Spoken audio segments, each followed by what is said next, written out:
Wasangla, mwanafunzi mpendwa na wasikilizaji wote, tunawakaribisha sana katika masomo haya ya mtandaoni. Karibu. Ewe mwanafunzi, ewe mtazamaji, ewe msikilizaji, upo? Natumai kwamba upo. Mimi pia nipo imara kama chuma cha pua, nikiwa tayari kukufunza katika masomo haya ya mtandaoni. Leo katika masomo haya ya mtandaoni tuangazia tamathali za usemi. Tamathali za usemi. Na jambo moja ambalo ni muhimu sana kutambua kuhusu hizi tamathali za usemi ni kwamba tamathali za usemi huwa zote, sifa moja bainifu ya tamathali za usemi ni kwamba huwa zina maana ya ndani ambayo ni tofauti na maana za kawaida au maana za juu za maneno yenyewe. Kwa hivyo hiyo ndiyo sifa bainifu ya tamathali zote za usemi. Ninapozungumza kuhusu vitendawili, nizungumzapo kuzihusu methali, nizungumzapo kuhusu tashbiha, istiara, chuku, kinaya na tamathali nyinginezo za usemi, sifa moja kuu bainifu ni kwamba huwa zina maana ya ndani ambayo huwa ni tofauti na maana za kawaida au maana za juu za maneno yenyewe. Kwa hivyo hilo ujue kwamba wakati wowote unaposhughulikia tamathali za usemi, uwe ukijiuliza maana ya ndani ni ipi. Na maana ya ndani ya tamathali za usemi hutokana na matumizi yake, jinsi zinavyotumiwa. Ushanifahamu hapo? Hebu sasa, pasipo kupoteza hata akisami ya sekunde, tuanze kuziangazia hizi tamathali za usemi moja baada ya nyingine, ili tuweze kubainikiwa bayana kuzihusu hizi tamathali za usemi. Na jinsi nimekwambia ni kuwa tamathali za usemi huwa ni ufundi, ni sanaa ya kuyatumia maneno yakawa na maana nyingine ya ndani ambayo ni tofauti na maana za juu au maana za kawaida za maneno hayo. Tazama mfano huu. Nikisema piga magoti, piga magoti, simaanishi kwamba uchukue rungu au fimbo uanze kuyapiga magoti yako. La hasha. Kuna maana ya ndani ya nahau hiyo piga magoti. Hebu sasa tuanze kuzishughulikia hizi tamathali za usemi moja baada ya nyingine, tuweze kuzifahamu na kuzielewa na kuzimanya sawa sawa, au sio? Tamathali ya kwanza ambayo tutaishughulikia ni vitendawili. Nina uhakika umevisikia vitendawili tangu ulipokuwa shule ya chekechea, au sio? Lakini jambo ambalo lilikuja kunishangaza ni kwamba utapata mtu kuwa yajua mama nieleke, atakwambia kitanda, lakini hata huenda hajui maana ya kueleka, hajui uhusiano kati ya kitanda na kule kueleka. Kwa hiyo ni vyema ubaini. Kumbuka lipo jambo ambalo niliwahi kukuambia kwamba mitihani ya kisasa, haswa mitihani ya kitaifa katika kiwango cha msingi na hata sekondari, mitihani haitahini tu ujuzi kule kujua, bali pia wanatahini kule kufahamu, yani kuelewa kwa undani kisha matumizi. Kwa hivyo ni vyema usijue tu kwamba mama nieleke ni kitanda na hujui maana ya kueleka, au hujui uhusiano kati ya kueleka na kitanda, au sio? Sasa hebu ona, vitendawili ndio tamathali ya kwanza ambayo tutaiangazia. Na vitendawili ni fungu la maneno au mafungu ya maneno, yani maneno yaliyowekwa pamoja, na aghalabu au kwa kawaida ni kwamba maneno haya huwa yana maana ambayo ni fiche, maana ambayo imejificha. Kumbuka tulipoanza nilikwambia kuwa mojawapo ya sifa bainifu za tamathali za usemi ni kuwa huwa zina maana ambayo imejificha. Na mfano mzuri ni vitendawili kwamba huwa vina maana ambayo imefichwa. Hebu tuangazie mifano ndipo tuweze kubainisha masuala haya. Utasikia mtu anakwambia vuta huku nivute huku mwenzetu ateketee. Hebu sikiliza. Vuta huku nivute huku mwenzetu ateketee.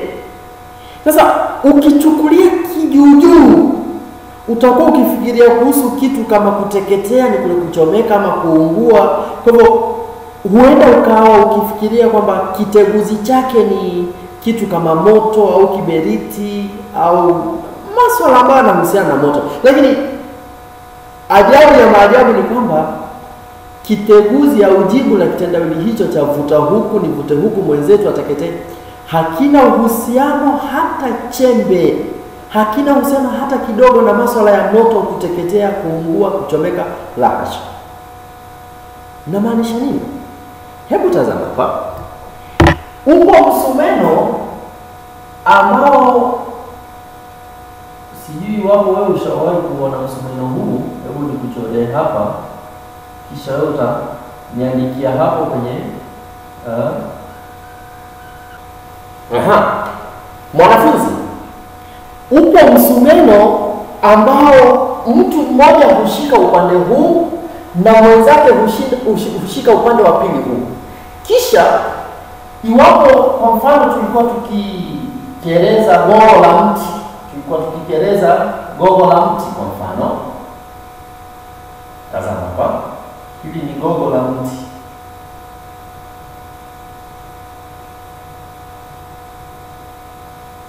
Hili ni gogo la mti ambalo tunakereza. Sasa hebu tazama. Vuta huku nivute huko mwenzetu ateketee. Sasa jinsi nimekwambia, kitendawili hiki hakina uhusiano na moto, hakina uhusiano na kuchomeka, hakina uhusiano na kuteketea, hakina uhusiano na kiberiti. Jibu ni msumeno ambao waitwa jambeni. Sasa katika kule kuvuta huku na mwenzake avute huko, yule ambaye yaitwa mwenzetu ni hili gogo ambalo linakerezwa ama linakatwa. Sasa sijui kama umeona jinsi nilimekwambia kwamba haya mafungu ya maneno huwa yana maana fiche ambayo ni tofauti na maneno ya kawaida.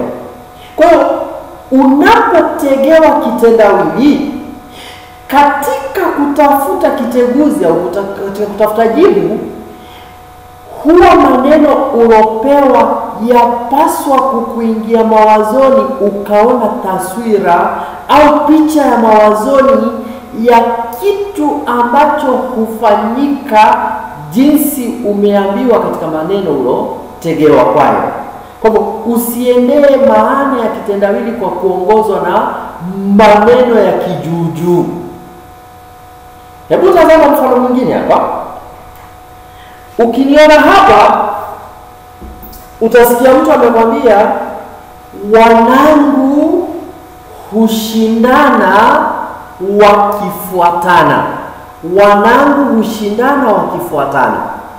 Sasa ukisikiliza wanangu hushindana wakifuatana, mtu ambaye hana umakinifu au hana ujuzi wa uteguzi wa vitendawili atakimbilia kusema mambo kama watoto ambao wamezaliwa na mama mmoja, au wale wanuna, au labda wale ndugu wa mama mmoja.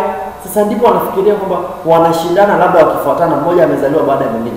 Lakini ukweli ni kwamba kiteguzi cha kitendawili hicho hakina uhusiano na watoto, hakina uhusiano na wana, hakina uhusiano na wanuna, hakina uhusiano na walungizi. Swali ni je, nimekwambia maneno uliopewa yapaswa kukuelekeza kupata taswira au picha akilini ya kwamba maneno hayo ni ishara tu, yanasimamia dhana nyingine iliyofichama. Hebu tazama. Usishangae nimekuwa mekanika. Je, nimeshika nini hapa? Nimetoa gurudumu kutoka kwenye gari ili nikufunze mambo hayo. Kwa ukishindwa kuyafahamu mambo hayo, sijui tutaelezana vipi. Sasa hapa nimeshika gurudumu, au sio? Sasa hili gurudumu ndilo huzunguka, ndipo gari na songa ama napata kwenda, sio? Sasa aghalabu magurudumu huwa manne katika gari, iwapo ni zile bajaji ambazo mwazitaji. Kenya zaitwa tuktuk hizo. Huwa zina magurudumu matatu. Iwapo ni pikipiki na magurudumu mawili, sio? Kwa hivyo italingana. Wakati mwingine waweza kaambiwa kwa wanangu wanne wanashindana wakifuatana. Sasa tazama. Hili gurudumu linapobingirika au linapozunguka, gurudumu la nyuma pia nalo huwa likibingirika na kuzunguka, ni kama kwamba sasa yanakimbizana yakifuatana. Kwa hiyo jibu la kitendawili hicho, wanangu kushindana wakifuatana, ni magurudumu. Umefahamu mambo hayo? Upewe kitendawili kingine uambiwe askari mlangoni. Sasa yupo mtu ambaye akisikia askari mlangoni ataendea maswala kama bawabu au yule tuamuita logojo, au afikiria askari mlangoni. Lakini jinsi nilivyokuambia ni kwamba maneno uliopewa yanapaswa kukufanya ukaona taswira ya nini hicho ambacho huwa kimesimama, ni kama kwamba chazuia. Maana askari kazi yake ni kuzuia labda mhalifu asiingie au mtu asihitajika. Jibu ni lipi? Jibu ni kifaa hiki. Je, wakifahamu kifaa hiki? Kifaa hiki huitwa kufuli, na wingi wa kufuli ni makufuli. Sasa hili kufuli linapokuwa pale limewekwa pale mlangoni, huwa kwamba iwapo huna ufunguo wa kulifungulia kufuli hili huwezi ukaingia. Kwa sasa hili kufuli tunalishabihianisha au tunalifananisha ama tunalinganisha na askari mlangoni. Kwa hivyo ukipawa kitendawili hicho ukaambiwa askari mlangoni, jibu ni kufuli. Kile ninachosisitiza ni kuwa vitendawili upawapo usikimbilie kudanganywa na hayo maneno ya juu. Maana vitendawili dhima kuu au lengo kuu la vitendawili huwa ni kumfikirisha mtu na kumfanya awe mwangalifu zaidi na kumfanya awe na umakinifu katika kujua vitu vilivyomo katika mazingira anamoishi. Au kwa mfano niseme hivi, nimembeba mwanangu ambaye naye amembeba mwanaye tumboni. Hebu fikiria kwamba nimembeba mwanangu na yeye huyo mwanangu amembeba mwanawe tumboni. Ajabu ni kwamba asilimia kubwa ya wanafunzi huenda wakakimbilia masuala kama labda mjamzito. Akafikiria kwamba mjamzito sijui amebeba mwingine, lakini ukweli ni kwamba halina uhusiano na ujauzito. Jibu ni lipi? Hebu niandikie hapo kwenye kikasha cha ujumbe, unaambie nimembeba mwanangu mgongoni naye kambeba mwanaye tumboni. Jibu litakuwa ni lipi? Sasa hebu tazama hapa. Niwe kwamba nimembeba mwanangu. Hebu tazama. Huyu ndiye mwana ambaye nimembeba mgongoni. Ona nimembeba. Huyu mwanangu nimembeba mgongoni. Kisha naye ndani tumboni mwake, tumboni sasa ni sehemu iliyo ndani ya kitu. Sasa huyu ndiye mwanangu ambaye nimembeba. Halafu naye ndani yake, ushona? Tumboni naye amebeba mwanawe. Sasa mwanawe itakuwa ni kile ambacho kimebebwa ndani ya mkoba. Kwa hiyo kile ambacho najaribu kukuonyesha hapa ni kwamba vitendawili huwa na maana fiche. Au sikio umeambiwa milimani, mimi sipandi, mimi ni nani? Sasa wapo watu ambao wataanza kufikiria ni nani huyu ambaye huwa hapandi milimani? Labda waseme mwoga au waseme mtu ambaye anaishi kwenye nyika. Lakini jibu ni, hebu tazama. Hapa nina bilauri ya maji. Je, ipo siku maji yatapanda kwenda juu? La hasha. Kwa hivyo kiteguzi cha mlimani sipandi, jibu ni maji. Manake maji siku zote hutiririka kwenda chini. Hamna siku maji yatatiririka kwenda wapi? Kwenda juu. Na vitendawili vingine, vitendawili vingi. Kama ukaambiwa hivi, nala vyakula vyote vinono lakini sishibi, sinenepi. Mimi ni nani? Nala vyakula vyote vinono bali sinenepi, sishibi. Mimi ni nani? Sasa yuko mtu ataanza kufikiria, atafikiria siri. Kwa hivyo ukisikia kula anafikiria ataendea mdomo, meno, ulimi. Lakini ukweli ni kwamba jibu halina uhusiano na midomo, halina uhusiano na meno, halina uhusiano na ndimi, halina uhusiano na mate, halina uhusiano na kinywa. Ushaona? Jambo ambalo nasisitiza ni kwamba kitendawili huwa kina maana ya ndani. Na swali ni je, ni nini hicho ambacho hula vyakula vyote vinono lakini hakikui, hakinenepi, hakishibi? Jinsi nilivyokuambia ni kwamba maneno ulopewa huwa ni ya kukuonyesha taswira ya ndani kuhusu kitu ambacho ndani yake huwa mwatiwa vitu, lakini ule ni muonekano wake ubaki vivyo hivyo tu. Jibu litakuwa ni lipi? Jibu litakuwa ni, hebu tazama kifaa hiki ambacho tutakuchorea hapo. Unaambie kifaa hiki cha Ibrahim.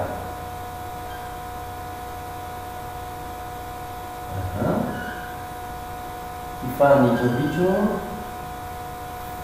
Je, kifaa hiki chaitwaje? Ndio umepata. Hii ni sufuria. Hebu tazama. Tupikapo au tunapopika, humu ndani ya sufuria ndimo waweka viungo vyote tunavyopikia, halafu vyakula vyote tunavyovipika huwa vitia ndani ya sufuria. Kwa hivyo ni kama sufuria hiyo huwa ikila vyakula hivyo, manake vyatiwa ndani yake. Swali ni je, ushawahi kuona sufuria eti imepanuka ama imekuwa nene ama imeongezeka kwa kimo kwa sababu inatiwa vyakula kila siku? La hasha. Sasa umeona, nala vyakula vyote vinono lakini sikui wala sinenepi, jibu ni sufuria au ile nyungu ya kupikia. Vitendawili nimesema huwa vina maana ambayo ni maana fiche. Au kaambiwa mwanangu ni mwepesi wa kujificha. Mwanangu ni mwepesi wa kujificha. Sasa hapa watu wataanza kufikiria, upe ule mchezo ambao huwa tutaucheza wa kujificha na kutafutana, ambao waitwa kibemasa au majificho au kibe, au sio? Wewe huo unaucheza mchezo huo? Ama ulipokuwa mdogo ulikuwa ukiucheza? Na hakika ulikuwa ukiucheza. Hata mimi nilikuwa tena hadi wa kujificha bwana. Japo nitakusimulia hadithi kuhusu siku moja. Nimetembea kwa kina wakoi zangu huko. Halafu tunapoteza kibemasa. Sasa mimi ikawa kwamba kuna mimea, nikaona kichaka kizuri. Halafu nikaja nimejitupa mle ndani, nimechupa, nikajificha mle katikati. Jamani, kumbe sikujua kwamba kuna ile mimea ambayo huwa ina upupu au wage, ile inachoma. Nakwambia bwana, nilipiga mayowe, nilijifichua mwenyewe. Sasa usifikiri kwamba eti mwanangu ni mwepesi wa kujificha ati utaje jina la yule ambaye mkicheza mchezo huo wa kibemasa ujibu. Jibu ni, hebu tazama macho. Hili jicho langu hata nikikaribisha kidole karibu, jicho huwa linajifunika. Kwa hivyo mwanangu ni mwepesi wa kujificha au kujifunika ni macho. Ni changu lakini sikioni. Nini hicho? Jibu ni kisogo. Kisogo chako ukijaribu kugeuka huwezi ukakiona kisogo chako, au sio? Kwa hivyo kuhusiana na vitendawili, jinsi ambavyo nimekuelekeza, ufahamu kwamba huwa vina maana ya ndani ambayo ni tofauti kidogo na maana ya maneno ya juu. Siri ni chukua maneno ulopewa, ujaribu kuona taswira ya ndani, na ujue kuwa methali huwa zina formula ya utangulizi. Kwa mfano utaambiwa kitendawili tega, sio? Tega ni kutege mtego wa panya. Ile ndiyo formula ya kuanzilisha. Wale ambao wako katika sekondari ukiambiwa kuhusu formula ile ya kuanzisha kitendawili ni hiyo. Tega ni kutege, alafu kitendawili kinafuata. Yule mtegaji ndiye husema kitendawili, alafu yule anayekitegua anasema tega, alafu anatoa. Na iwapo itatukia kwamba yule aliyetegewa kitendawili ameshindwa kukitegua, huwa yuaombwa atoe nini? Mji. Kwa mfano sana kitendawili tega, halafu nikupe kitendawili fulani. Sasa iwapo utashindwa kutoa jibu, utakwambia nipe mji. Halafu sasa wewe utanipa mji, waweza ukanipa mji wa Zenj. Unajua Zenj? Zenj ni kule Zanzibar. Au kanipa mji wa Malindi, au kanipa mji wa Lamu, au mji wa Mombasa, au kanipa mji wa Voi au Mwatate, au mji wowote tu. Yaani huwa ni mbinu tu, maana hawajua ni kusikiliza na kuzungumza. Kwa hivyo hizo ndizo formula ambazo huwa zinazingatiwa katika swala la vitendawili. Usikose kutazama video inayofuata tukizidi kuchanganua hizi tamathali za usemi, au sio? Ukikosa kusubscribe utakuwa umefanya kosa kubwa sana, maana mengi yatakupita, au sio? Mwalimu wako mimi Mwinyi Masharubu, tuonane.